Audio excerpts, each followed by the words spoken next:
Hi everybody, Marilyn here with Cotton and Chocolate Quilt Company, and welcome in. This is block one, month one actually, of the beautiful wave pool quilt, and I'm really excited to have you join me in the 6-month program of this, making this great quilt. So before we get going in month one, the layout and the cutting and piecing, I want to just talk to you a little bit about getting started. So you have your pattern.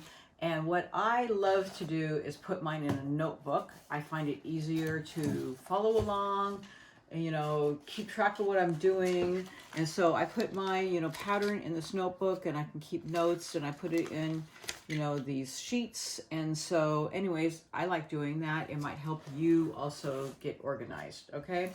And so the success of this program, when you look at, I have the quilt laying here. I'm in my quilt studio at home filming these, and a lot of you saw it at the shop, but the thing that I do is I am a very technical piecer. Points match, they matter, and I'm going to talk a lot about that when I talk to you about piecing. Okay, so the two things that are really critical is really great cutting, and how do we get there, and I'll talk about that in a few minutes, and of course great piecing. And great piecing means that you have a really perfect scant 1/4 inch on your machine. Okay, so a lot of you are using a 1/4 inch piecing foot, but you have to check to make sure it's still a 1/4 inch. What? I know, right? You have to check it.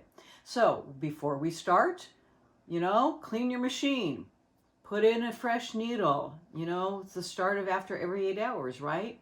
Okay, or the start of a new project, or whenever you do it, okay? Make sure that you have good lighting. You feel like piecing and cutting and doing all those things, and check your 1/4 inch. So I did this when I started. And how do you do it? So what I do is I cut 3 pieces of fabric at 1.5 inches each. I sew them like I typically would sew. I press them like I would typically press. And then I measure the center. And that center strip should measure a perfect 1 inch from side to side. And if it's too big, then what does that mean? Your seam allowance is too skinny. And if it's too small, your seam allowance, Too big. is too big, right? So mine, hooray, it's exactly perfect. But if it isn't, you got to fiddle with it to make it right. And don't start this project until it is correct. You need to make adjustments, either by changing where your needle is, if it's adjustable needle, or maybe changing the foot that you're using. But you got to get it right before you start sewing. Otherwise, your blocks aren't going to turn out the correct size. All right? So check that before you go. Okay? Get that perfect inch right in the middle. Okay. So, number 1. All right. Now, when you get going here, there's a fabric swatch sheet. So when we look at this picture, so the correct color is on your pattern cover of the quilt. Okay, and you'll see it when we go through, because we'll always be taking pictures of what colors these are. But the pattern is done in a different colorway. It's just a computer mock-up, and each page has a different color in it. So they do give you a swatch sheet. And when you bought our kit from us, we marked all the fabrics for you, because it's hard to tell in that little fabric sheet. So they are marked for you, but the camera will kind of scan closely A through J of all the correct fabrics.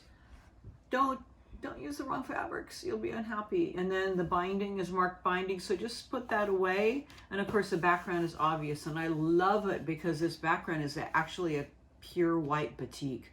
It's fabulous to work with. Now, if you haven't worked with batiks, the key here is that there's no wrong side. Isn't that terrific? And also the key is they aren't stretchy like regular cotton fabric. So you can't ease into making the blocks fit. You got to cut them properly, and you got to piece them. So there's a give and take here, but boy, do they press wonderfully. Really nice and flat. Okay, so also in your pattern here, they will have basic instructions.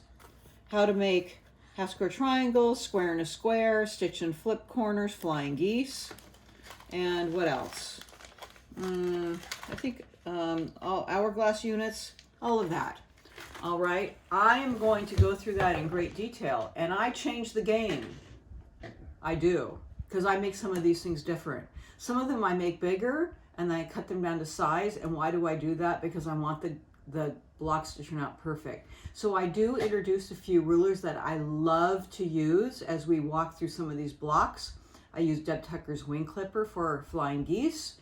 I use the Folder clipper for a lot of the points, and I'll walk through them. I'll demo them. You'll see them up close. You can go back through the videos. Do you have to use those? Absolutely not. You can do whatever you want, but I'll tell you why I use them and why my blocks turn out pretty good. Okay, but you can make your own choices. So this first block are no changes, but I do change the rest of the months as we go through them, and I will be very clear about the changes as we go through. Okay, so we're going to get started. I'm going to move these away, and I'll show you the cutting. Okay, so now we're going to talk about the cutting for the block for month 1. So this is a really large block. This block is this big star, okay? But what I want to show you here is that these colors do matter. So we have this fabric print going this direction, this blue going this direction, and then this big star that outlines the star. So these cross in the middle. So they're simple 4 patches here, and then just a little sashing here with the big star blocks. Okay, so really easy piecing on this block, and just big cutting. Okay, so month 1 instructions, and you can either just refer to the swatch guide if you made it. I just sent mine somewhere.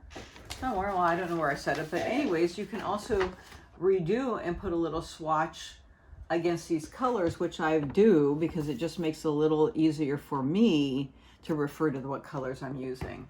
Okay, so we're doing fabrics A, B, and C, and a background. So fabric A is this green. You're going to cut 2 6.5-inch strips from selvage to selvage with the fabric, and then you're going to subcut 8 6.5-inch squares, and you will end up, I just have the extra fabric left over from those strips. You do have quite a bit of fabric left over. Don't throw the fabric away. Put it back in your kit or your box, my project box, and it will sit there, okay? And then this is fabric B. So you're gonna cut 1 3.5-inch strip of fabric, and you're gonna subcut those into 8 3.5-inch squares, and then this is the fabric that you have left over, okay? So I'll just fold those, put those aside. And then fabric C, again, 1 3.5-inch strip into 8 3.5-inch squares. This is the fabric that you have left over, and we'll just set that aside. Okay, so this is what you're working with here.